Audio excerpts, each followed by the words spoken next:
तो दोस्तों एक और नई वीडियो में आपका स्वागत है। आज की इस वीडियो में हम बात करने जा रहे हैं अशोका सीरीज के बारे में। जी हाँ दोस्तों, डिज्नी प्लस पर ये सीरीज बहुत जल्द देखने को मिलने वाली है। साथ ही साथ स्टार वर्स पर भी ये एक तरह से देखने को मिलेगी। तो आज की इस वीडियो में हम इसी सीरीज के बारे में बात करेंगे, कब तक ये आपको देखने को मिलने वाली है, और साथ ही साथ इसका टीजर ट्रेलर से रिलेटेड अपडेट सारी कुछ मैं आपके साथ शेयर करने वाला हूँ। यदि आप हमारे इस चैनल पर नए हो, ऑफिशियल यूट्यूब चैनल तड़का मीडिया पर, तो इसे सब्सक्राइब करके बेल आइकन दबाकर इसे ऑल पर सेट कर दे, ताकि हमारी जितनी भी वीडियोज हैं उन सभी का नोटिफिकेशन आप तक पहुंच सके। साथ ही साथ जिस भी सीरीज या मूवी के बारे में जानना हो उसका एक तरह से कमेंट नीचे आप कमेंट बॉक्स में जाकर कर सकते हो। हम उस पर डेफिनेटली वीडियो लाने की कोशिश करेंगे। तो दोस्तों इसके बारे में जानना चालू करते हैं। तो दोस्तों आज की इस वीडियो के अंदर हम बात करने जा रहे हैं अशोका एक तरह से सीरीज के बारे में। जी हाँ दोस्तों, ये जो सीरीज है बहुत जल्द आपको देखने को मिलने वाली है। तो आज की इस वीडियो में हम इसी सीरीज के बारे में बात करने जा रहे हैं। साथ ही साथ दोस्तों ये बहुत ही बेहतरीन एक तरह से सीरीज आपको देखने को मिलने वाली है, जिसे स्टार वर्स द्वारा बनाया गया है। तो इसके बारे में बात की जाए तो एक तरह से अशोका एक अमेरिकन है, एक तरह से सीरीज है जिसे डिज्नी प्लस के लिए जॉन फ्रूज और डेविन्स ने फिल्माया है और विकसित किया है। ये स्टार वर्स और फ्रेंचाइजी का हिस्सा है और श्रृंखला द मैंडोरिया का स्पिन ऑफ है, जो कि रिटर्न ऑफ द डेज। साथ ही साथ दोस्तों इस सीरीज के बारे में और डिटेल में बताओ तो स्पिन ऑफ के समान समय सीमा में रहकर एनिमेटेड श्रृंखला स्टार वर्स रिबन्स की अगली कड़ी के रूप में इसे बनाया जा रहा है। श्रृंखला एशोन तानोन का अनुसरण करती हैं, क्योंकि वे साम्राज्य के पतन के बाद आकाशगंगा के एक तरह से उभरते खतरे की जांच करते हैं। जी हाँ दोस्तों, ये जो मूवी है यानी एक तरह से ये जो सीरीज है हमें बहुत जल्द देखने को मिलने वाली है। आगे चलकर मैं इसकी जो रिलीजिंग डेट है वो भी आपके साथ शेयर करने वाला हूँ। एक्शन, एडवेंचर, कॉमेडी और एक दृश्य एनिमेटेड ये सीरीज आपको देखने को मिलने वाली है। बेस की बात की जाए तो ये मूवी एक तरह से जॉन लुक द्वारा स्टार वर्स पर बेस है और इसका डेवलपमेंट जॉन फेवरू और डेविन फ्लोस ने किया है। डेविन फ्लोस द्वारा ही इसका एक तरह से स्क्रिप्ट राइटिंग लिखी गई है और इसमें कैरेक्टर जो देखने को मिले हैं रोशियो डॉनसन और नताशा लियो और बोडियो, मेरी लाल्सब्रोन और विस्टेज और रे स्टीवेंस और इवांस एक्नो और डेविन टेनेस और लार्स मिकलेस भी आपको देखने को मिल रहे हैं। साथ ही साथ केविन किनस द्वारा इसमें म्यूजिक दिया गया है। संयुक्त राज्य अमेरिका में इसे रिलीज़ किया गया है। इसकी लैंग्वेज की बात की जाए तो इसकी लैंग्वेज है इंग्लिश और इसे प्रोड्यूस कर रहे हैं जॉन फेवरर, डेविन फ्लोना और केरी ब्रैक और कोलिन विंशन। प्रोडक्शन स्थान की बात की जाए तो लॉस एंजल्स कैलिफोर्निया में। सिनेमेटोग्राफी एरिक स्टीबर और क्लूना ट्रेंस ने की है। प्रोडक्शन कंपनी की बात की जाए तो लुक्स फिल्म्स, साथ ही साथ मून नेटवर्क ये डिज्नी प्लस पर आपको देखने को मिलने वाली है। रोसाइया डेविस ने मैंडोरिया में अपनी भूमिका को दोहराते हुए एक तरह से असहयोग तनाव की भूमिका निभाई है। तो दोस्तों इसी के साथ हम और भी कई डिटेल है जो कि आपके साथ शेयर करने वाले हैं। वीडियो को लाइक कर दे, चैनल पर नए हो तो चैनल को सब्सक्राइब कर दे, बेल आइकन दबाकर इसे ऑल पर सेट कर दे, ताकि हमारी जितनी भी अपकमिंग वीडियोज़ उन सभी का नोटिफिकेशन आप तक पहुंच सके। तो दोस्तों इसकी बेसिक डिटेल से सारी जानकारी मैं आपके साथ शेयर करता हूँ। तो सबसे पहले बात करते हैं इस सीरीज के बारे में। तो रोसारिया डेविसन ने द मैंडोरिया में अपनी भूमिकाओं को दोहराते हुए एसोनियस एक तरह से तनाव की भूमिका निभाई है। यह चित्रण एनिमेटेड श्रृंखला star wars the queen plus एसोन एक्ट्रिन द्वारा आवाज दी गई है के लिए बनाया गया था और उसमें द मैंडलोरियस के दूसरे सीजन में अपनी लाइव एक्शन शुरुआत की। चित्रण पर केंद्रित एक स्पिन ऑफ श्रृंखला की घोषणा दिसंबर 2020 में की गई, जिसमें डोशन ने अपनी भूमिका को दोहराया और चित्रण का सह निर्माण करने के बाद फिलोनियो को लेखन के रूप में स्थापित किया गया।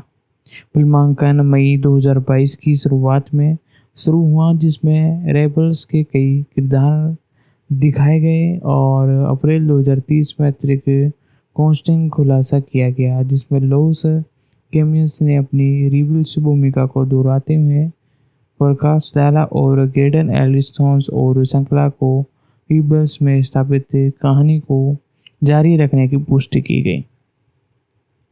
एशोर का प्रीमियम एक तरह से 30 अगस्त 2030 को 2 एपिसोडों के साथ होने वाला है। इसमें टोटल मिलाकर 8 एपिसोड हैं और सारे जो एपिसोड हैं आपको वीकली वाइज कर देखने को मिलने वाले हैं। एसोस एक तरह से तनाव साम्राज्य के पतन के बाद आकाशगंगा के लिए उभरते खतरे की खोज करते हैं। कास्ट की बात की जाए तो एसोन तानोस के रूप में रोशन डाउसन और एक पूर्व जेडीए पादवत, साथ ही साथ साइबर क्रिस के रूप में भी कई किरदार यानी कि देखने को मिले हैं।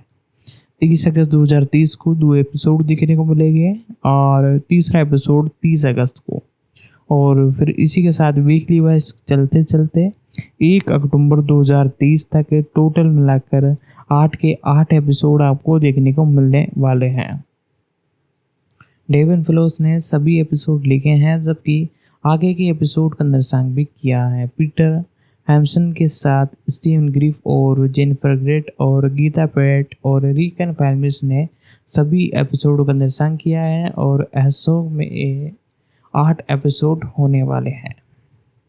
प्रोडक्शन की बात की जाए तो दिसंबर 2020 में लुकस फिल्म ने डिज्नी प्लस की श्रृंखला द मैंडोरियस में कई स्पिन ऑफ श्रृंखला की घोषणा की, जिसमें एसोक और द बुक ऑफ ब्रोब फेड शामिल थे।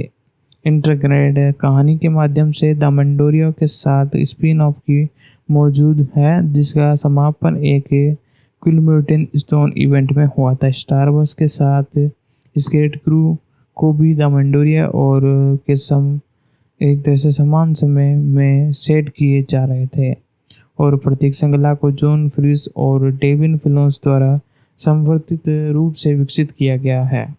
फिलोस ने एसोक का निर्माण, लेखन और मुख्य निर्माण और श्रोताओं के रूप में काम किया है। श्रृंखला एसोक तानों को चित्रित पर केंद्रित है, जिसमें एनिमेटेड श्रृंखला star wars the chloro Wars के लिए फिलोनी द्वारा सह निर्मित की गई है और उसने द मैंडोरिया के दूसरे सीजन में अपनी लाइव एक्शन शुरुआत की है और अप्रैल 2022 तक पीटर हैम्सन को श्रृंखला के कम से कम एक एपिसोड का निर्देशन करने के लिए नियुक्त किया गया था। साथ ही साथ दोस्तों इसी के साथ और भी कई लोग हैं जो कि इसे एक तरह से डायरेक्ट करते हुए नजर आए हैं और साथ ही साथ भूमिका निभाते हुए नजर आए हैं। फिलोस ने श्रृंखला के कई एपिसोड के निर्देशन को संभाला था। फिलोस ने बताया कि सीजन के 8 एपिसोड अपेक्षित पिछले एपिसोडों की लंबाई की समान होगी, जिनमें उन्हें द मैंडोरिया और द बुक ऑफ ब्रोब फैट 42 से 87 मिनट के थे और साथ ही साथ उन्होंने तंग और तेज बनाए, क्योंकि कार्रवाई को प्रभावित बनाने के लिए उन्हें छोटा होना होगा। और कैथलीन गेडियस केरिन ब्रेक को कोलन विस्पी श्रृंखला में कार्यकारी निर्माता के रूप में काम करते हैं। साथ ही साथ श्रृंखला द मैंडोरियस और द बुक ऑफ बॉर्बन फेट में एशियो की उपस्थितियों के बाद शुरू होती है, जिसके द्वारा उसे चित्रण ग्रेट एलियस थोन्स का एक तरह से शीर्षक करते हुए दिखाया गया था। और फिलोनोस ने कहा कि श्रृंखला प्रत्येक एपिसोड के अलग अलग रोमांच के बजाय एक क्रमबद्ध कहानी है और फिलोन्स और फ्रेवस ने श्रृंखला को थोन्स उपस्थिति के माध्यम से थोन त्रियन के लेखा टर्मोट जांच के एक तरह से परामर्श किया है, क्योंकि चित्रण उसी चीज़ है यह सुनिश्चित करना चाहते हैं कि हमें इसे सही तरीके से प्राप्त करेंगे। स्टार रोशन डाउस ने अप्रैल 2030 में पुष्टि की कि वह एशियन एनिमेटेड श्रृंखला स्टार वॉर्स रिबन्स में स्थापित कहानी जारी रखेंगे और एशोन रिबन्स की निरंतरता या उस श्रृंखला के 5वें सीजन के रूप में संतृप्त होने के बारे में फिलोन्स के लिए कहा कि वे दिलचस्प थे। साथ ही साथ दोस्तों इसी के साथ और भी कई कलाकार हैं जो कि आपको देखने को मिले हैं और साथ ही साथ इसी के साथ इसी तरह की चीज़ें को सम्मिलित किया गया था और इसे लाइव एक्शन में बिल्कुल अलग तरीके से करूँगा और ये है कहानी और उस एक माध्यम में बता रही हैं। श्रृंखला शुरू में अशोक और एक जैसे भटकाने वाले के रूप में होती है। साथ ही साथ दोस्तों इसी के साथ जिसमें फिलोन्स ने कहा कि उसे जेडियंस के रूप में अपनी भूमिका छोड़ दी थी और सत्ता के संगठनों का पर संदेह किया था, जबकि उसने कहा कि वे एक ऐसे रास्ते पर चलती हैं जो कि मूल रूप से बहुत समय पहले समाप्त हो गया था। फिलोन्स ने माना कि कुछ दृश्य पहले से ही ऐसे ही शोक परिचित थे जबकि अन्य थे, और उनका मानना था कि वह जो पहले आया था जो वास्तव में संभव है उसके बीच एक दिलचस्प पहलू है और दूसरे सीजन की घटनाओं को आवर्तित है। साथ ही साथ दोस्तों मैं आपसे ये कहना चाहूँगा यदि वीडियो पसंद आ रही है तो वीडियो को लाइक कर दें। तो दोस्तों इसी के साथ अब हम जानेंगे इस एक दूसरे सीरीज़ के बारे में और भी कई डिटेल जो कि बहुत ही ज़बरदस्त होने वाली है, तो इसीलिए वीडियो को लाइक कर दें। तो दोस्तों बात की जाए इस सीरीज के बारे में तो ये 23 अगस्त 2023 को यानी अगले महीने आपको देखने को मिलने वाली हैं। साथ ही साथ इसके एपिसोडों के बारे में बात की जाए तो तकरीबन 8 एपिसोड आपको देखने को मिलेंगे, जिसमें से 2 एपिसोड आपको उसी तारीख को देखने को मिलेगी यानी कि 23 अगस्त 2023 को। बाकी के जितने भी एपिसोड है वो एक एक कर वीकली वाइज आपको देखने को मिलेगा, यानी 2 एपिसोड पहले और बाकी के बचे 6 एपिसोड आपको हर वीक देखने को मिलेगा, यानी पूरे महीने भर ही आपको वीकली वाइज एक एक कर सारे एपिसोड देखने को मिलने वाले हैं। साथ ही साथ अभी मार्वल स्टूडियो की सीक्रेट इन्वेस्टिगेशन सीरीज आ रही है, उसके भी तकरीबन कई एपिसोड आ चुके हैं और आखिरी एपिसोड आपको अब देखने को मिलने वाला है। उस पर भी हमने वीडियो बना दी है, आप जाकर देख सकते हो हमारे चैनल पर। बाकी मैंने आई बटन पर भी लिंक दे दिया, आप जाकर वहां पर भी उसे देख सकते हो। तो दोस्तों इसकी इतनी अपडेट मैंने बता दी। साथ ही आपको हिंदी में देखने को मिलेगी सीरीज, डिज्नी प्लस पर अवेलेबल होगी। साथ ही साथ जहां तक मेरा अंदाजा है तो ये तमिल तेलुगु में भी देखने को मिलेगी। तो दोस्तों आज हमने इस सीरीज के बारे में कई अपडेट जान लिया, अब इसके प्री प्रोडक्शन के बारे में जानते हैं। जी हाँ दोस्तों, साथ ही साथ बताया गया कहाँ पर इसे शूट किया गया और कितना टाइम लगा और आपको कब तक ये आपको देखने को मिलने वाले हैं एपिसोड। साथ ही साथ डेवलपमेंट के बारे में बात कर रहे थे हम और इस सीरीज के बारे में भी कई डिटेल मैंने आपको बता दी थी। दिसंबर 2020 में लूकस ने डिज्नी प्लस के लिए मैंडोरिया बनाना तैयार कर लिया था, जैसे कि मैंने बताया। श्रृंखला द मैंडोरिया और The Book of boba fate में सेशन की उपस्थिति के बाद शुरू होती है, जिसके दौरान उसी चित्रण एक तरह से ग्रूड एल्मियर थॉन्स का शिकार करते हुए दिखाया जाता है। और फिलोन्स ने कहा कि श्रृंखला प्रत्येक एपिसोड में अलग अलग रोमांच के बजाय एक क्रमबद्ध कहानी बताएगी, यानी फिलोन्स और फेरबस ने श्रृंखला में थॉन्स की उपस्थिति के संदर्भ में थॉन्स त्रियन के लेखन और टिमोथी जान में एक जैसा परामर्श किया, क्योंकि चित्रण की उसकी चीज़ है और ये सुनिश्चित करना होता है कि हमें इसे सही तरीके से प्राप्त करें। उस सार रोजियट डेमस ने अप्रैल 2030 में पुष्टि की कि वह एशियन एनिमेटेड श्रृंखला स्टार वर्स रिबल्स में स्थापित कहानी जारी रखेंगे और एहसों के रिबल्स के नियंत्रण या उसी श्रृंखला के 5वें सीजन के रूप में संदर्भित होने के बारे में फिलोन्स ने बताया कि यह दिलचस्प था।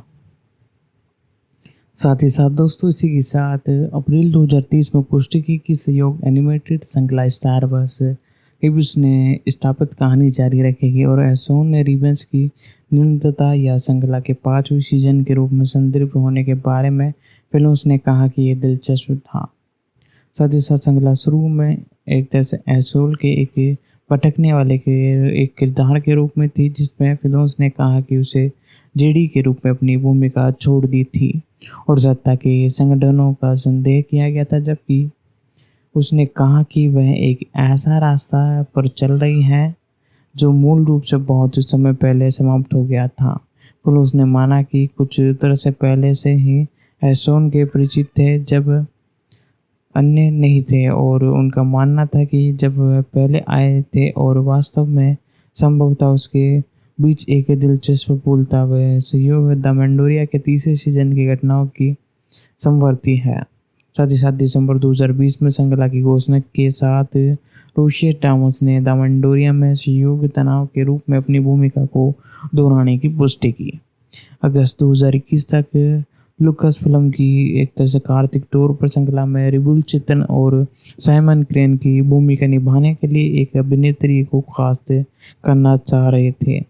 अक्टूबर में एडिन किस्टोन की अनुभूति स्टार वॉर्स और अर्थ वंडर्स के रूप में अपनी भूमिका को दोबारा निभाने के लिए तैयार किया गया और अप्रैल नवंबर तक नताशा लिबिड ब्रांड को क्रेंच के रूप में चुना गया था। उसी महीने के अंत में इल्विस सेकंड्स को अज्ञात भूमिका कलाकारों में शामिल हो गई और जनवरी 2022 में मैरी एल जोरोस और विस्टन एक अज्ञात भूमिका में कलाकारों में शामिल हुई और अगले महीने रे स्टीवंस एक तरह से मेंडलीरस के रूप में कलाकारों में शामिल हुए और साथ ही साथ स्टीवंस ने इससे पहले रिविल्स और द क्विल्स वॉर और सेक्वेंस के किरदार की आवाज़ दी।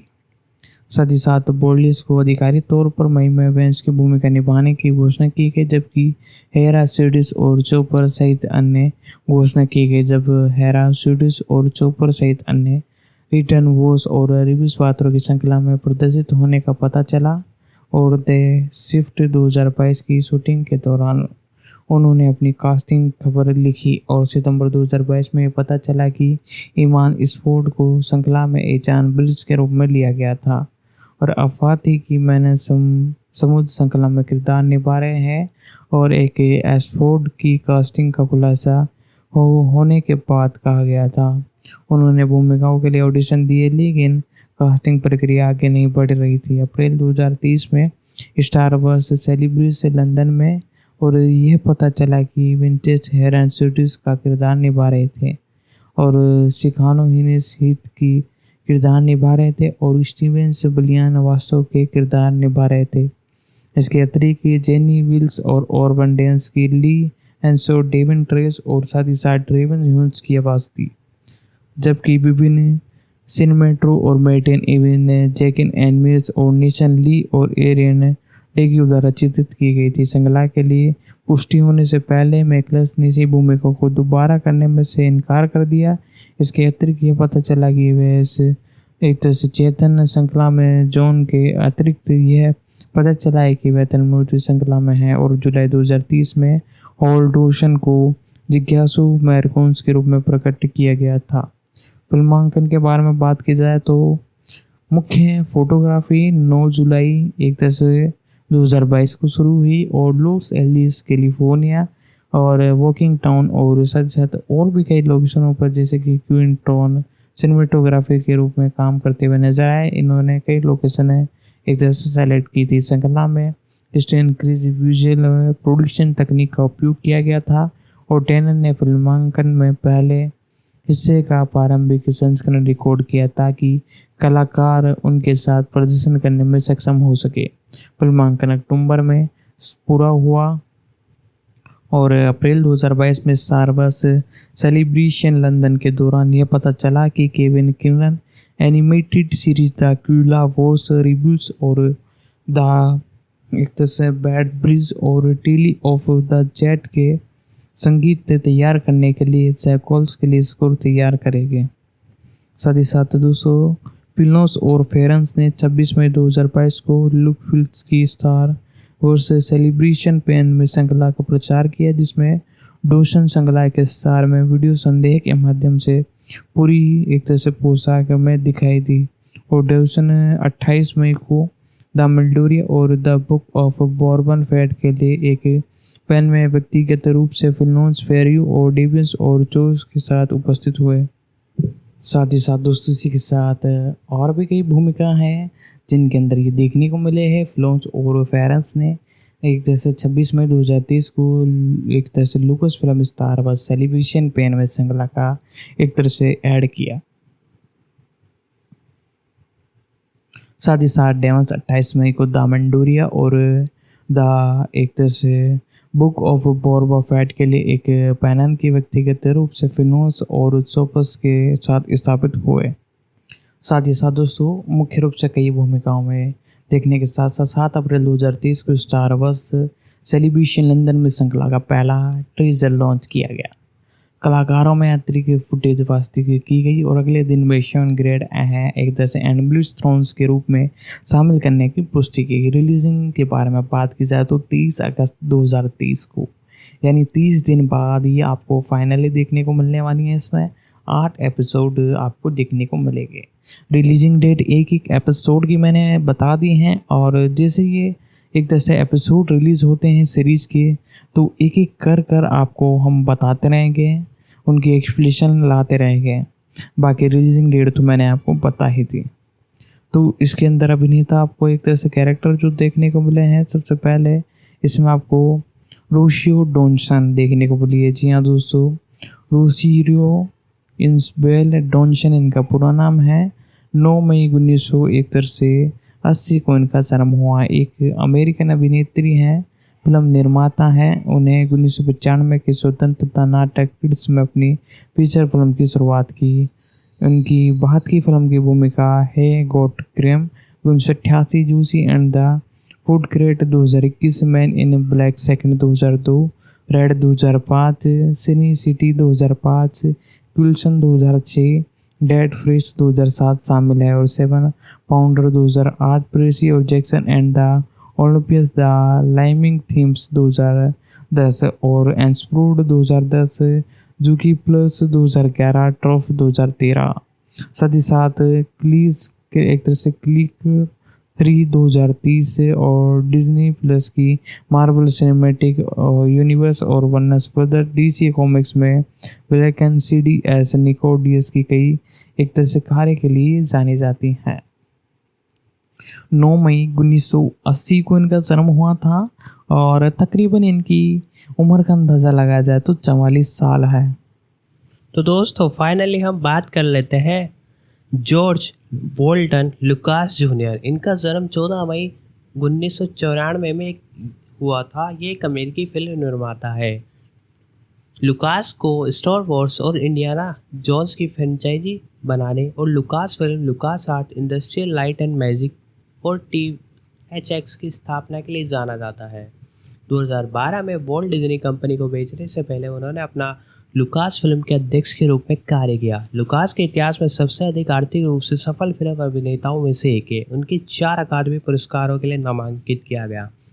उनकी फिल्में टिकट मूल्य, मुद्रास्फीति के लिए समायोजित उत्तर अमेरिकी बॉक्स ऑफिस पर सबसे ज़्यादा कमाई करने वाली है, और सबसे ज़्यादा इनकी जो कमाई करने वाली फिल्में 100 फिल्मों में से एक है। लुकास को 20वीं सदी के न्यू हॉलीवुड आंदोलन में सबसे महत्वपूर्ण शख्सियत और एक और आधुनिक ब्लॉकबस्टर का अग्रणी माना जाता है।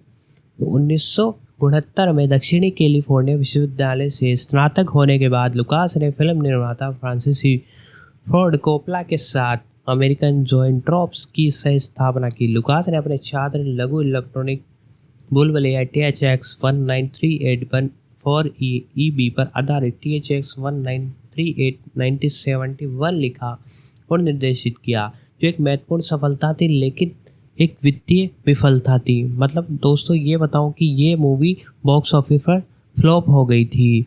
इसके जस्ट बाद की बात हम जानते हैं कि जब ये फ्लॉप हो गई थी तो इसके बाद उनकी अगली फिल्म आई जिसका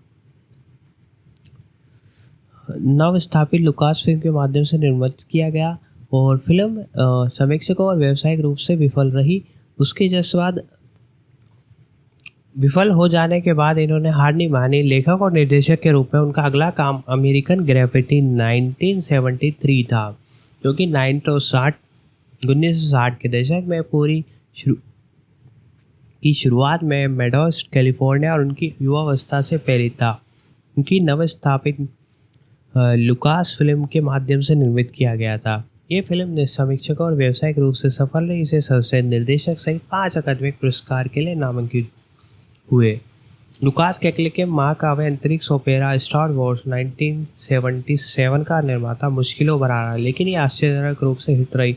उस समय की सबसे ज़्यादा कमाई करने वाली फिल्म बन गई थी स्टार वॉर्स, जिसमें यह 6 अकादमिक पुरस्कार जीते और एक सांस्कृतिक घटना से को जन्म लिया। लुकास ने sequel The Empire Strike Back 1981, The Return of the Jedi 1983 का निर्माण और सह लेखन किया। निर्देशक स्टीवन स्पीलबर्ग के साथ उन्होंने इंडियाना जोन्स फिल्म Raiders of the Lost Ark 1981 व The Dark Temple of the Doom 1984, The Last Crusade 1989 और The Kingdom of the Crystal Skull का निर्माण किया। सह लेखन किया 2008 में द केवल द डायल ऑफ डेस्टिनी 2023 का निर्माण किया। लुकास को संगीतकार जॉन फिल्म के साथ सहयोग के लिए भी जाना जाता है, जिसकी सिफारिश स्पीलबर्ग ने की थी और उनके साथ इन दोनों फ्रेंचाइजों की सभी फिल्मों के लिए काम किया। उन्होंने 1970 और 2010 के बीच लूसीफर के माध्यम से विभिन्न फिल्मों और टेलीविज़न श्रृंखलाओं का निर्माण और लेखन भी किया। लुकास 1997 में लुकास ने एक विशेष संस्करण जिसमें के हिस्से के रूप में कई संशोधनों द्वारा मूल स्टार वॉर्स की त्रयी को फिर से जारी किया। आगे में बदलाव के साथ होम मीडिया संस्करण 2004 और 2011 में जारी किए गए थे। उन्होंने स्टार वॉर्स सीक्वल्स को निर्देशन के रूप में वापसी की, जिसमें स्टार वॉर्स एपिसोड पर the phantom menace 1991, episode second attack of the clones 2002 the episode शामिल थे। रिजर्व ऑफ द स्विंट 2005 उनकी आखिरी बार CGI animated television star wars the clone wars 2008, 2014, 2020 युद्ध film red tails 2012, CGI film strange magic 2015 में सहयोग किया। तो दोस्तों बात कर लेते हैं इनके प्रारंभिक जीवन की, इनके जो पर्सनल है उसके बारे में बात कर लेते हैं कि ये कहाँ पैदा हुए थे, क्या हुए थे और क्या इनका कारण था। लुकास का जन्म और पालन पोषण कैलिफोर्निया के मेडेस्टो में हुआ। ये डेरेडी एथलियोट लुकास नी हम्बर्ग और जॉन वॉल्टर लुकास सीनियर के बेटे हैं और जर्मन, स्विस, जनवर, अंग्रेजी, स्कॉटिश से दूर उच्च डच और फ्रांसीसी मूल के हैं। उनके परिवार ने जुलाई 1995 में शुरुआती सप्ताह के दौरान डिज्नीलैंड में भाग लिया और लुकास पार्क के प्रति उत्साहित रहे। फ्लैश गॉर्डन धारावाहिक जैसे कार्यक्रम में भी शामिल रहे। लुकास ने फिल्में बनाना शुरू करने से बहुत पहले वह एक रेस कार ड्राइवर बनने के लिए उत्सुक थे। उसने अपने हाई स्कूल में अधिकांश वर्ष मेले के दौरान भूमिगत सर्किट पर रेसिंग करने और गैरेज में घूमने में बिताए। 12 जून 1964 को हाई स्कूल में स्नातक होने से कुछ दिन पहले लुकास अपनी स्टूप ऑटो बियानिची चला रहा था जब एक अन्य ड्राइवर ने उसे चौड़ा कर दिया। एक पेड़ से टकराने के बाद उसकी कार कई बार पलटा। लुकास की सीट बेल्ट टूट गई जिससे वह बाहर गिर गया और इस तरह उसकी जान बच गई। हालांकि गंभीर रक्तस्राव के कारण के फेफड़े क्षतिग्रस्त हो गए थे और आपातकालीन चिकित्सा उपचार की आवश्यकता थी। इस घटना के कारण रेसिंग कार करियर के रूप में उनकी रुचि कम हो गई, लेकिन इसके साथ ही अन्य रुचि में आगे बढ़ने के लिए प्रेरणा मिली। लुकास को अपने पिता की पास एक स्टेशनरी दुकान थी जिसे वे चाहते थे कि जॉर्ज 18 साल का होने पर उनके साथ उनके लिए काम करे। लुकास कला विद्यालय जाने की योजना बना रहा था। उनके घर को छोड़ते समय उसे घोषणा की कि 30 साल की उम्र में वह करोड़पति बन जाएगा। उन्होंने मेडिस्ट्रो जूनियर कॉलेज में दाखिला दिया, जहाँ उन्होंने अन्य विषयों के अलावा मानव विज्ञान, समाजशास्त्र, साहित्य का अध्ययन किया। उन्होंने 8 मिमी कैमरे की शूटिंग भी शुरू की। वे कार रेस का फिल्मांकन भी शामिल था। इस समय लुकास और उनके दोस्त जॉन पल्मर की कैनियन सिनेमा में रुचि हो गई। जॉर्ज वेल्डन जैसे भूमिगत अवॉन्गार्ड 18 मिमी फिल्म निर्माताओं की स्क्रीनिंग स्टैन ब्रेज और बूस कॉर्नर लुकास और प्लमर के समय के साथ क्लासिक यूरोपियन फिल्में भी देखी, जिनमें जिन ल्यू गॉड की बेर्थलेट, फॉयड एक्स ट्यूब की जूल एस जिम फेडरक फेलिन की 8.5 शामिल थी। 8 सही 1/2 शामिल थी। प्लमर ने कहा कि तभी जॉर्ज वास्तव में खोज शुरू की। ऑटोक्रॉस रेसिंग में अपनी रुचि के कारण लुकास की प्रसिद्ध छायाकार बोले तो दोस्तों सिनेमाटोग्राफर हास्कल वेसलर से हुई, जो एक अन्य रेस उत्साही थे। बाद में कई मौक़ों पर लुकास के साथ काम करने वाले वेसलर लुकास की प्रतिभा से प्रभावित उन्होंने याद करते हुए कहा कि जॉर्ज की आंखें बहुत अच्छी थी, वह अच्छी दृष्टि से सोचता था। प्लम्बर की सिफारिश पर लुकास को फिर से दक्षिण कैलिफोर्निया विश्वविद्यालय USC school of cinematic arts में स्थानांतरित कर दिया गया। USC पर उन शुरुआती विश्वविद्यालयों में से एक था जहाँ मोशन पिक्चर की समर्पित एक स्कूल था। यूएसए में वर्ष के दौरान लुकास ने रोल्डर ग्लेसर के साथ एक छात्रावास पर कमरा साझा किया। वॉल्टर मर्च, हेल बारवुड और जॉन विलियम जैसे सहपाठियों के साथ वह फिल्म छात्रों का एक समूह बन गए थे जिन्होंने डर्टी डजन के नाम से जाना जाता था। साथ ही प्रशंसित छात्र फिल्म के निर्माता और भावी इंडियाना जोन्स सहयोगी स्पीलबर्ग से भी अच्छे दोस्त बन गए थे। लुकास फिल्म निर्माता लेस्टर नोलान द्वारा स्कूल में पढ़ाए जाने वाले सभी फिल्म व्यक्तियों के पाठ्यक्रम से गहराई से प्रभावित था, जो रंग, प्रकाश, गति, स्टार और समय जैसे फिल्म फॉर्म के गैर कथा तत्वों के कारण केंद्रित था। ये करने प्रेरणा सर्बियाई मैजिस्ट्रेट और यूपीएससी फिल्म बनाए थे। विवाह के डीन स्क्वायर पेपेक थे, जो एक फिल्म सिद्धांतकार थे। उन्होंने जीएम और क्या पैरामाउंट में हॉलीवुड मूवियों के फीचर के लिए आश्चर्यजनक असेंबल अनुक्रम बनाए थे। वर्कों में चलचित्रों में निहित गतिज ऊर्जा पर जोर देते हुए सिनेमाई कला की स्थायी प्रकृति की शिक्षा दी। 1969 में फिल्म में ललित कला स्नातक के साथ स्नातक होने के बाद उन्होंने एक अधिकारी के रूप में संयुक्त राज्य वायुसेना में शामिल होने की कोशिश की, लेकिन कई तेजगति टिकटों के कारण उन्हें तुरंत अस्वीकार कर दिया गया। बाद में उन्हें वियतनाम में सैन्य सेवा के लिए सेना द्वारा नियुक्त किया गया था, लेकिन चिकित्सा परीक्षणों के पता चलने के कारण उन्हें मधुमेह था, जिसके कारण उनके दादाजी जिस बीमारी ने उनके दादाजी को मार डाला था, इसके बाद उन्हें सेवा से छूट दे दी गई। फिल्मी करियर के बारे में बात कर लेते हैं दोस्तों कि फिल्मी करियर में क्या हुआ था। लुकास ने कक्षा में कई प्रेरक फिल्में देखी, जिसमें विशेष रूप से कनाडा में अंतर्राष्ट्रीय फिल्म बोर्ड से आने वाली दृश्य फिल्म जैसे ऑर्थर लिस्पेट की 21/8/2, कैमरामैन जीन क्लाउड लेब्रेक की सिनेमा वेरेट 60 साइकिल, नॉर्मल मैकलर का काम और क्लाउड जूटा के प्रत्यचित्र। लुकास शुद्धि सिनेमा के प्यार में पागल हो गया था। जल्दी 16 मिमी नॉन स्टोगरी नॉन कैरेक्टर विजुअली टोन कविताएं और look like at Herbie 19.82 amber जैसे शीर्षकों के साथ सिनेमा वेरिएंट बनाने में निपुण हो गया था। कोई सुंदर कैसे शहर में रह सकता था फिल्म निर्माता और 1886 में कैमरा वर्क और संपादन में भावुक और रुचि रखते थे। खुद को एक निर्देशित के बजाय एक फिल्म निर्माता के रूप में परिभाषित करते थे। उन्हें अमृतदर्शी फिल्में बनाना पसंद था, जो पूरी तरह से गैर कथा संरचनाओं के माध्यम से भावनाएं पैदा करती थी। 1969 में लुकास फिल्म निर्माता में यूपीएससी स्नातक छात्र के रूप में फिर से दाखिला लिया। उन्होंने संयुक्त राज्य अमेरिका में सुधरा एजेंसी के लिए वार्नर फिल्म्स के तहत काम करना शुरू किया, जहां उनकी मुलाकात अपनी भावी पत्नी मॉर्सिया ग्रिफिन से हुई। अमेरिकी नौसेना के छात्रों की एक कक्षा के लिए शिक्षण प्रशिक्षक के रूप में काम करते हुए जिन्हें वृत्तिचित्र सिनेमाटोग्राफी सिखाई जा रही थी, लुकास ने लघु फिल्म इलेक्ट्रिकल बुलबुलिया THF 1938 EB का निर्देशन किया, जिसने 1967-68 में राष्ट्रीय छात्र फिल्म समारोह में प्रथम पुरस्कार जीता। तो दोस्तों, इन्होंने प्रथम पुरस्कार जीता था, यहीं से इनके करियर की शुरुआत हुई थी।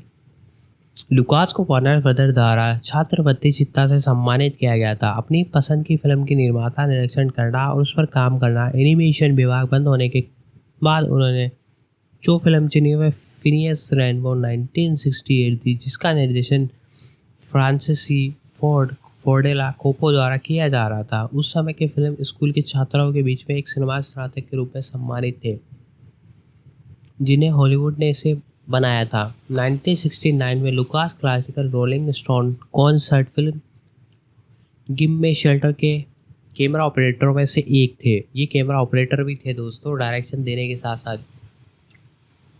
1969, 1977 THX 1938 अमेरिकन ग्रेफिटी और स्टार वॉर्स की हम बात कर लेते हैं। इन्होंने मूवियाँ बनाई थी 1969 से 1977 में। 1969 में लुकास के कोप्पाला के साथ अमेरिकन जोए स्ट्रॉप की सह स्थापना की, जिसमें फिल्म निर्माताओं के लिए एक हॉलीवुड स्टूडियो प्रणाली के कथित दमनकारी नियंत्रण के साथ निर्देशन करने के लिए एक स्वतंत्र वातावरण बनाने की उम्मीद की गई। कोपला ने सोचा कि लुकास की इलेक्ट्रॉनिक बुलबुलिया को उनकी पहली पूर्ण लंबाई वाली पिक्चर फिल्म के रूप में स्थानांतरित किया जा सकता है, जिसमें अमेरिकन जो स्ट्रोक के THFs 1938 के। तो दोस्तों वीडियो में आगे बढ़ने से पहले मैं आपसे यही कहना चाहूंगा, यदि चैनल पर नए हो तो चैनल को सब्सक्राइब कर दे, बेल आइकन दबाकर इसे ऑल पर सेट कर दे। साथ ही साथ हम हर OTT platform Disney Hotstar, Apple plus, Amazon prime video सभी एक जैसे OTT प्लेटफॉर्म की सीरीज या मूवी की एक्सप्लेनेशन, डिटेल अपडेट, फैक्ट की वीडियो लाते रहते हैं। तो इन सभी को देखने के लिए आपको जरूरी है कि चैनल को सब्सक्राइब कर ले, बेल आइकन दबाकर इसे ऑल पर सेट कर ले, ताकि हमारी दी हुई कोई वीडियोज उन सभी का नोटिफिकेशन आप तक पहुंच सके। साथ ही इसी के साथ यदि आपको किसी भी सीरीज के बारे में जानना हो तो आप कमेंट है नीचे कमेंट बॉक्स में कर सकते हैं। और दोस्तों अब हम इसके जो कास्टिंग है यानी एक तरह से जो कैरेक्टर आपको देखने को मिले उन सभी के बारे में डिटेल आपके साथ शेयर करते हैं। पर निर्मित किया गया था, लेकिन वह सफल नहीं रही। इसके बाद लुकास ने अपनी खुद की कंपनी लुकास फिल्म लिमिटेड बनाई और सफल अमेरिकन ग्रेफिटी 1973 में आई थी, जो अमेरिकन ग्रेफिटी का निर्देशन किया और ये हिट हो गई। इसके बाद लुकास ने अपने बचपन की साहसिक धारावाहिक फ्लैश गॉड को अपनाने पर ध्यान केंद्रित किया, जिसे वह बहुत याद करते थे। जब वह अधिकार प्राप्त करने में असमर्थ रहे तो उन्हें मूल अंतरिक्ष शाही की साहसिक कार्य लिखना शुरू किया, जो स्टार वॉर्स बन गया। उनकी पिछली फिल्मों की सफलता के बावजूद एक को छोड़कर सभी स्टूडियो ने स्टार वॉर्स को स्वीकार कर दिया गया। केवल ऐसा हुआ क्योंकि 20th सेंचुरी में फॉक्स में एलन हुड जूनियर को अमेरिकन ग्रेफिटी पसंद आई थी, जिसके चलते उन्होंने फिल्म के लिए उत्पादन वितरण का सौदा किया, जिससे कई फ्लॉप के बाद फॉक्स की वित्तीय स्थिरता बहाल हुई। स्टार वॉर्स काफ़ी हद तक प्रभावित था अकीरा कुलावस्था की समुराई फिल्में, स्टेफन वेंगस्टन के साथ क्लासिकल तलवार, जॉटू टोना की काल्पनिक गाने। स्टार वॉर्स जल्दी सर्वकालीन सबसे अधिक कमाई करने वाली फिल्म गई, जिसके 5 साल बाद स्पिलबर्ग की E.T. द एक्स्ट्राऑर्डिनरी उन्होंने पीछे छोड़ दिया। अमेरिकन ग्रेफिटी की सफलता के बाद स्टार वॉर्स फिल्म का शुरुआत से पहले लुकास को स्टार वॉर्स के लेखन और निर्देशन के लिए $15,000 की सहमति से अधिक शुल्क के लिए फिर से बातचीत करने के प्रोत्साहित किया गया था। उन्होंने ऐसा करने से इनकार कर दिया। इसके बजाय फॉक्स के साथ अनुबंध के कुछ अभी तक अनिश्चित हिस्सों के लिए लाभ के लिए बातचीत की। पिछले रूप से लाइसेंसिंग, व्यापारिक अधिकारों के स्वामित्व, उपन्यास, कपड़े, खिलौने आदि के लिए सिक्रेल के लिए संविदा व्यवस्था, लुकास फिल्म फ्रेंचाइजी के लिए बनाए गए लाइसेंस प्राप्त गेम, खिलौनों और संग्रहित वस्तु के लिए करोड़ों डॉलर कमाए। मूल स्टार वॉर्स फिल्म का निर्माण उथल पुथल के दौर से गुजरा और संपादन के दौरान लुकास के सीने में दर्द हुआ। शुरू में आशंका थी कि वह दिल का दौरा होगा, लेकिन वास्तव में उच्च रक्तचाप व थकावट का दौर था। फिल्म और इसके बाद के सिक्वल पोस्ट प्रोडक्शन के दौरान लुकास को ने जो प्रयास किया उसके लिए पत्नी मार्शिया लुकास के साथ उनके साथ रिश्ते में तनाव पैदा हो गया और अंत में उन्हें तलाक में योगदान ये जो कारण था ना, उनके तलाक का कारण बना। पहली स्टार वॉर्स फिल्म की सफलता के परिणाम स्वरूप लुकास का अधिक ध्यान केंद्रित हुआ। सकारात्मक और नकारात्मक दोनों धन प्रसिद्धि आकर्षित करने के साथ साथ कई ऐसे लोग भी थे जो लुकास की वित्तीय सहायता करना चाहते थे या फिर सिर्फ उन्हें धमकी देना चाहते थे। तो दोस्तों अब हम बात कर लेते हैं एक्ट्रेस की, रोसारियो इसाबेल डॉसन। इनका जो डेट ऑफ बर्थ है वो 9 मई 1979। ये अमेरिकन अभिनेत्री और फिल्म निर्माता भी हैं। 1995 के स्वतंत्र नाटक किड्स में अपनी फीचर फिल्म की शुरुआत की थी। इसके बाद उनकी फिल्म की भूमिकाओं में he got game 1998, Josie and the pussycat 2001, man in black 2002, रैड सिटीजन 2005, कलवर्स ऐसी जो बड़ी हैं, जूकीपर, अनस्टॉपेबल, टॉप 5, जॉनी बिगल, मार्वल और DC कॉमिक्स, वाईकॉम, CBC निकटने निकाय के लिए वॉइस ओवर कोरियो प्रदान किया था। डॉसन की कॉमिक पुस्तकों के फिल्म और टेलीविज़न रूपांतरणों में कई भूमिकाओं के लिए भी जाना जाता है। इनमें Gail in Sin City 2005, city in dame 2 फिल 4 2014, मार्वल मेटाफ्लिक्स श्रृंखला के 5 kilometre temple, Donna prince wonder woman की आवाज़ प्रदान करना शामिल है। DC animated miss universe space game जैसे new legacy and the Batman movie, Barbara Gordon, batgirl, 2020 में उन्होंने द मंडोलिरियन के दूसरे सीजन में अशोका तानो की भूमिका निभाई। बोबा फैट की पुस्तक और आगामी डिज्नी मूल श्रृंखला अशोका में अभिनय करने के लिए तैयार है। 2021 में ड्वेन जॉनसन की अत्याधुनिक कॉमेडी श्रृंखला यंग रॉक में उनकी आवर्ती भूमिका और हुलू मिसनीजर डोपेस्का में मुख्य भूमिका शामिल है। अब इनकी बात करें तो इनका प्रारंभिक जीवन यानी कि बेरन जो अर्ली लाइफ था वो कैसा था। रोसारियो डॉवर्सन का जन्म 9 जुलाई 1979 को न्यूयॉर्क शहर में हुआ था। उनकी मां इजोबेल रेसलेट ने प्यूर्टो रिकॉन टेनो क्यूब और अफ्रीकी वंश की थी। जब रोसारियो का जन्म हुआ था इजोबेल 17 वर्ष की थी। उन्होंने रोसारियो के जैविक पिता पैट्रिक सी हैरिस से कभी शादी नहीं की थी। जब डॉसन 1 वर्ष का था इजोबेल एक निर्माता शर्मिक ग्रैंड डॉसन से शादी की।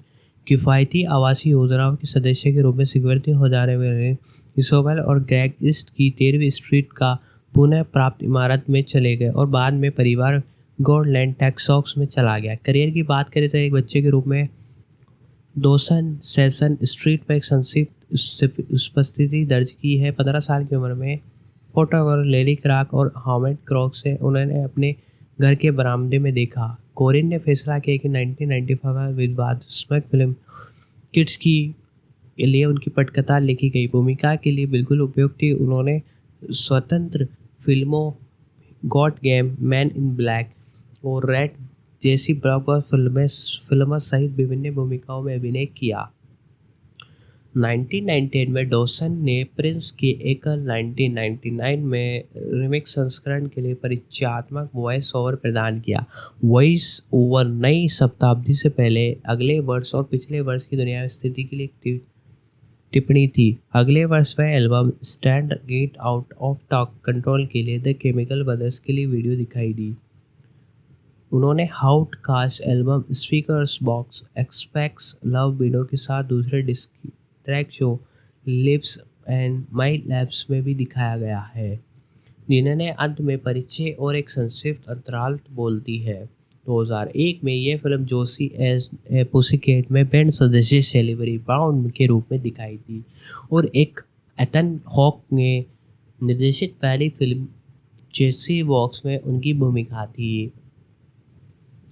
2001 में यह फिल्म जोशी एंड पुसीकैट के बैंड सदस्य बेलबरी ब्राउन के रूप में दिखाई दी और एथन हॉक के निर्देशन में बनी यह पहली फिल्म चेसी वॉल्स में उनकी भूमिका थी।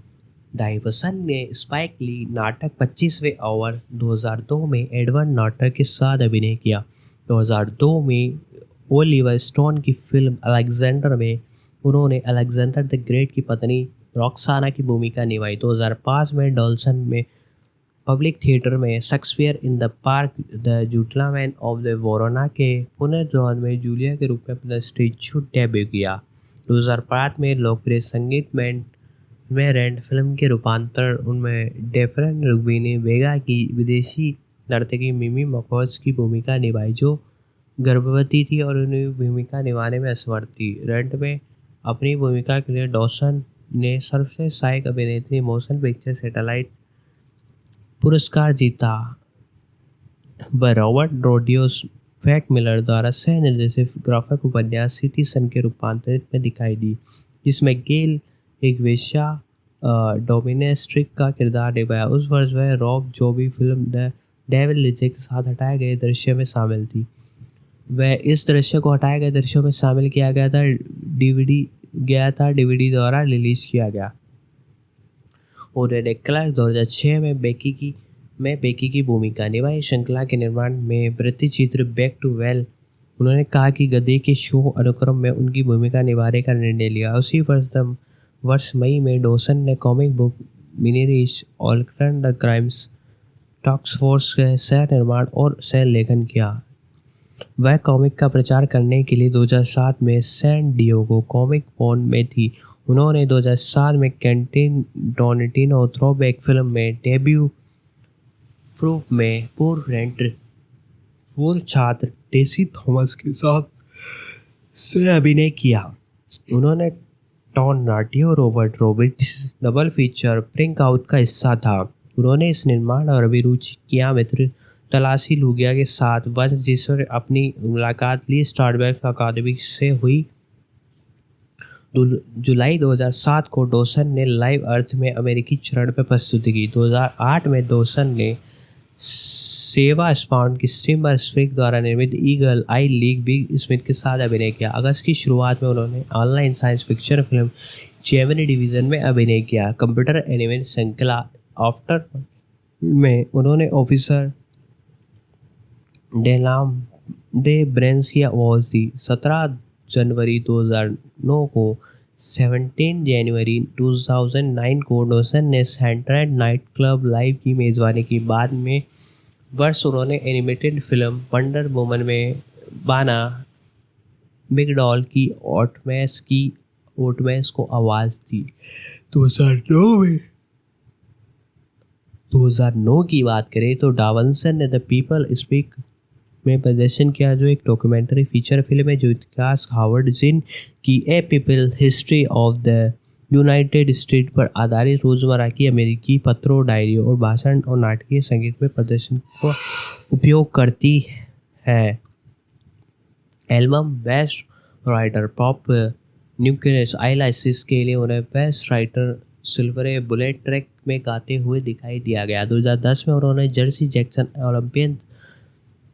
ओलंपियन लाइन डॉसवन के रूप में स्ट्रॉपिल डेवल डॉसवन कॉनी होपर के रूप में अभिनय किया। 2013 में वह स्वतंत्र फिल्म गिम्मे शेल्फर में दिखाई दी। अगले वर्ष उन्होंने citizen a doom to kill for a Gail के रूप में अपनी भूमिका दोहराई। 2005 में उन्होंने नेटफ्लिक्स वेब टेलीविजन श्रृंखला डेरी विडेल कैलेवर टेम्पल की भूमिका निभाई,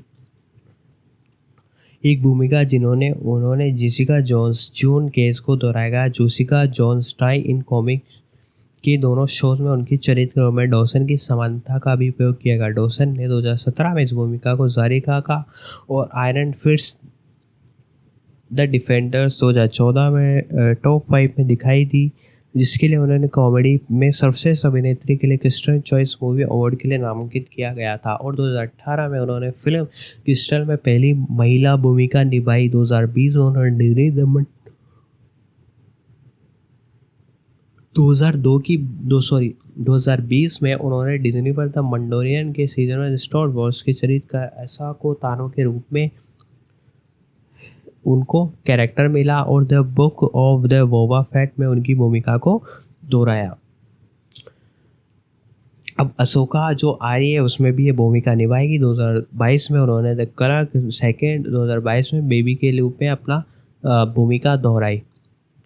इनकी सक्रियता और वकालत करें तो राजनीति की बात करें तो डॉसन 2004 में राष्ट्रपति जॉर्ज डब्ल्यू के बुश के खिलाफ विरोध प्रदर्शन के समय गिरफ्तार किया गया था।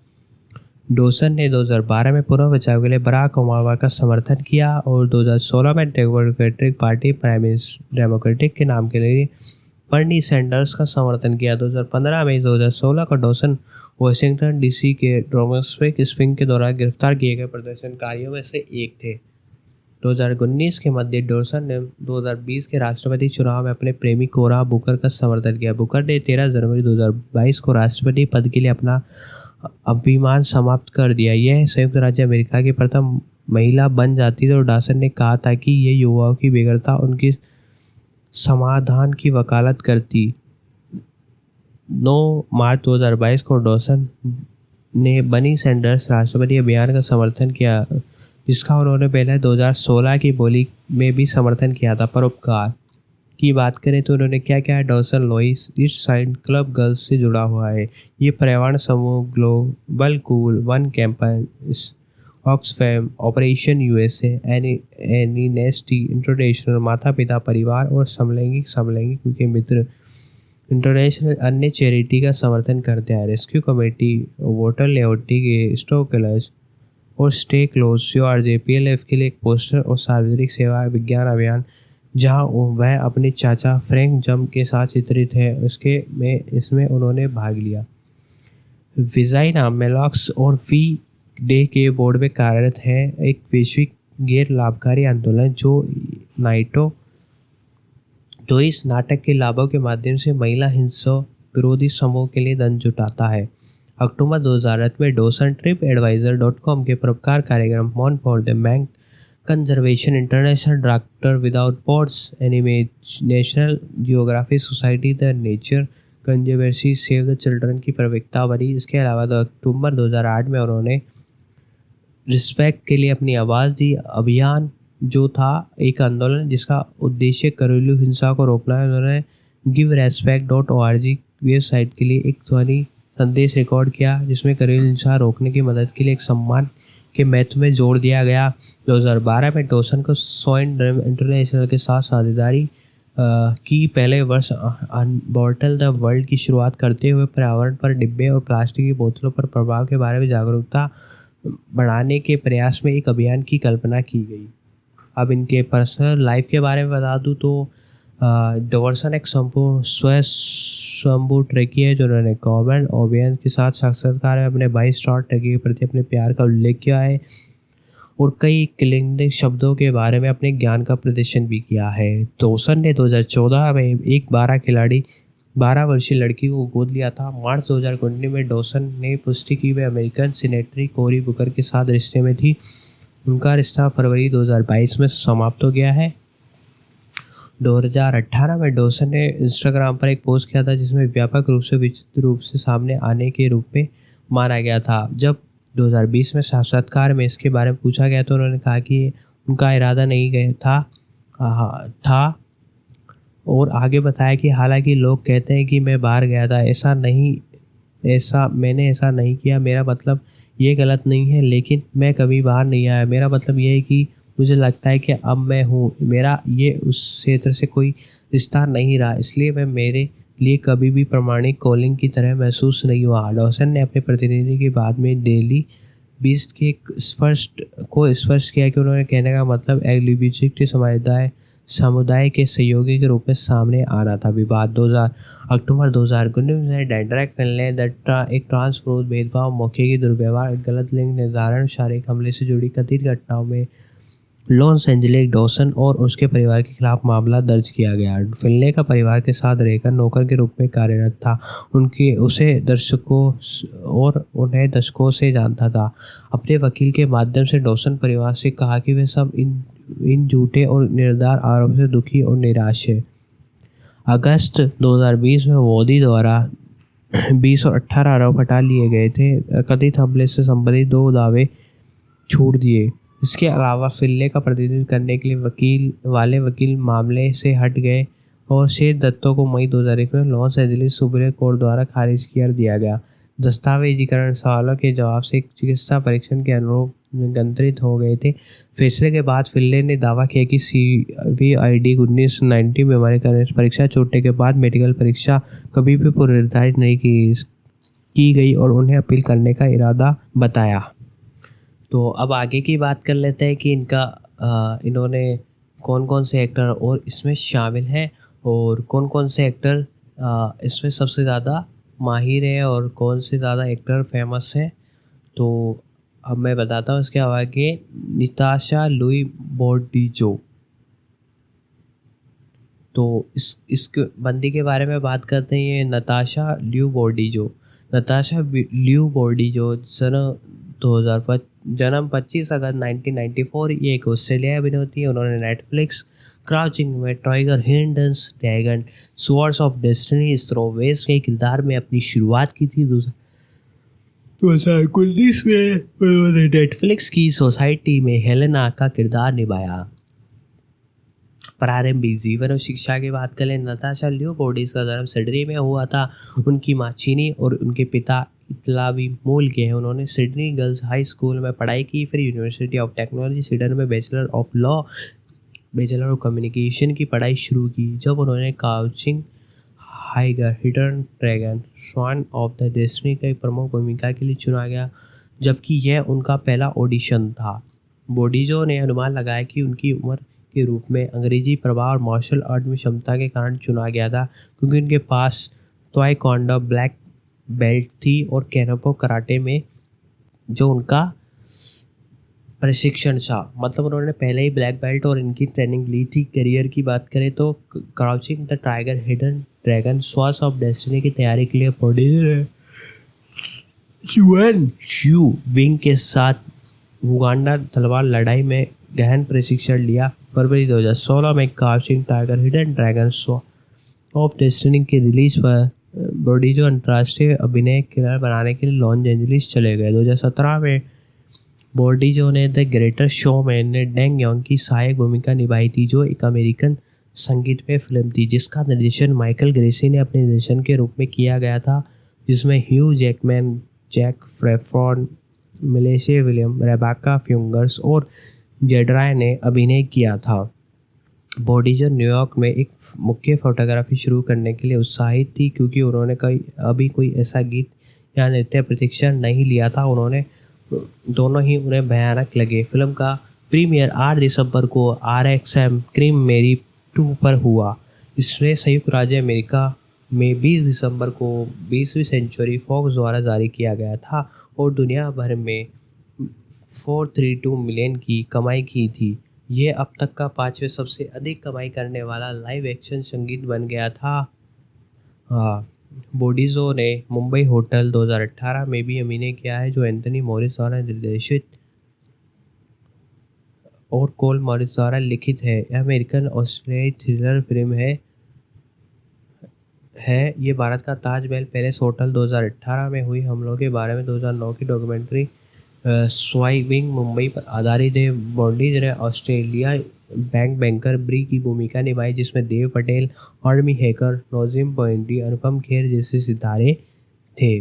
2021 में बॉडीजो ने Amazon Prime Video film the Voyeurs में जूलिया के रूप में अभिनय किया।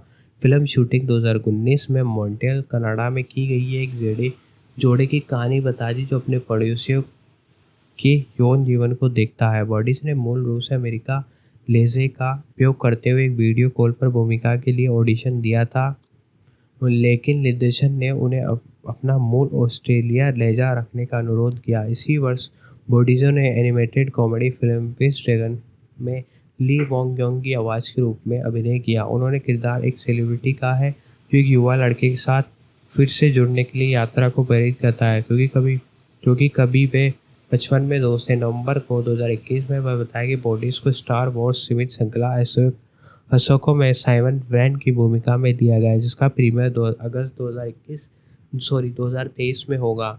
बॉडीजो ने एक चैनल एम्बेसडर है और अमेरिकन ब्रॉडबैंड के लिए मॉडलिंग करते हैं। तो ये थे अपने नताशा ड्यू ब्रोडीजा। इसके जस्ट आगे वाली हम एक्ट्रेस की बात करते हैं, तो वो है, इनका नाम है मेरी एलिजाबेथ विस्टन। मेरीजा एलिजाबेथ विस्टन की हम बात करें तो इनका जन्म नवंबर 28 को 1984 में हुआ था। ये अमेरिकन एक्ट्रेस और सिंगर है। ही इज़ द फर्स्ट उनकी पहली भूमिका एनबीसी सोप ओपेरा पेंशन 1919 से 2020 में जेसिका बैलेट में की थी। वह 2 कोलिक 2004 जैसी श्रृंखला और super hero film sky high 2005 में सहित फिल्मों में दिखाई दी। वह हॉरर श्रृंखला वुल्फ ब्लैक 2001 और 2002, विशाल राक्षस फिल्म मॉन्स्टर आइसलैंड 2004, अलौकिक horror film final destiny 3 2006, slasher film black किस्टर 2006 में अपनी भूमिकाओं के लिए व्यापक रूप से ध्यान में आई, और जो शोषण हॉरर फिल्म डेथ प्रूफ 2007। आगे की सफलता के लिए ली और फ्राइड राइस 2007 में जॉन मैक्सवेल की बेटी लूसी गैंगरो मैक्सवेल और सोनाटा विलियम बनाम द वर्ल्ड 2010 में रोमाना वोल्फर्स की भूमिकाओं में से मिनीसन ड्रामा स्पेशल फ्रैमैक्स 2012 में सेम से चूज एक शराबी के रूप में समीक्षकों द्वारा प्रशंसित प्रदर्शन के बाद the beauty sunside 2012, spectacular now 2013, Walters 2014 के 2014 और स्विस आर्मी मैन 2016। विस्टेड ने विज्ञान होई हिस्कोई हुई फिल्म द विंग 2011 में अपने स्क्रीम के मनोवैज्ञ भूमिकाएं जारी रखी। Fantasy horror film Abraham Lincoln vampire hunter 2012 में मेरी टॉड लिंकन के रूप में और मनोवैज्ञानिक थ्रिलर फिल्म 10 क्लोवरफील्ड लैंड 2016 में अपनी स्क्रीन की भूमिकाएं जारी रखी। उन्होंने a good day to die आई 2013 में लूसिन गैनल एक्समेल के रूप में अपनी भूमिका दोहराई और अलौकिक नाटक श्रृंखला द रिटर्न्स 2015 व्यंग कथा कॉमेडी के लिए लिया गया था। 2013 से वेस्टर्न डैन द ऑटोमर के साथ एक संगीत जोड़ी गॉट ए गर्ल के रूप में प्रदर्शित किया था। प्रारंभिक जीवन की इनकी बात करें तो मेरी एलिजाबेथ वेस्टर्न का जन्म मैंने आपको बता ही दिया 28 नवंबर 1984 को उत्तरी अमेरिका कैलिफोर्निया के रॉकी माउंट में बेटी लूनी नाइट जेम्स रोमांस्टो वेस्टर्न के घर में होता है। 5 बच्चों में सबसे छोटी है। उनके दादा एलम्बर विलियम वेस्टर्न अभिनेत्री एवा गार्डनर के चचेरे भाई थे। जब तक वह 5 साल की थी तब उनका परिवार सेंटी यूटे चला गया था, जहाँ उन्होंने पेरूफियन पार्क एंडमेंट में दाखिला लिया और उन्नत कक्षाएं ली। उन्होंने शिकागो में जोली बेले में गिसू कॉलेज कार्यक्रम में नृत्य का अध्ययन किया और इंटरनेशनल चिल्ड्रंस कोयर में गाया। अपनी अवस्था के दौरान उन्होंने बेलीरीना के रूप में अपने करियर बनाने की आशा की और स्थानीय बैले प्रस्तुतियां दिखाई। जिसे ही किशोरावस्था में प्रवेश किया, उनकी ऊंचाई के कारण पहले छोड़ने के लिए मजबूर होना पड़ा। इसके बाद में कहा कि मुझे पहले से ही सांस हो गया था। जब मैं 13 साल की थी तब वह पहले से ही बहुत लंबी थी। क्या आप जानते हैं कि आपके शरीर की जीवन पर इसी तरह रहना और उस अपनी मांसपेशियों और हड्डियों के लिए काफ़ी कठिन है। यह महसूस करते हुए नृत्य करियर में संभावना नहीं है, उन्हें अभिनय की और रोक लिया। चूँकि वह उस समय किशोरी थी तो इसलिए अधिकांश हाई स्कूल के माध्यम से घर में ही शिक्षा प्राप्त करनी पड़ी।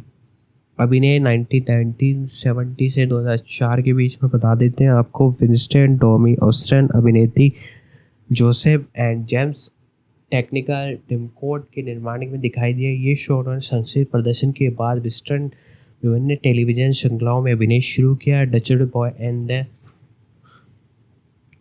द वेस्टरलैंड की अतिथि भूमिका अर्जित की। 1919 से 2000 तक एनसीबी सोप कॉर्पोरेशन में जेसिका पेनेट के रूप में पहली भूमिका मिली। उन्हें अन्य रुचियों में आगे बढ़ने के लिए छोड़ दिया गया। बाद में कहा कि मिशन पर मेरी वास्तव में सबसे छोटी भूमिकाओं में से एक थी, इसलिए मुझे ज़्यादा भूमिकाएं नहीं मिली शामिल।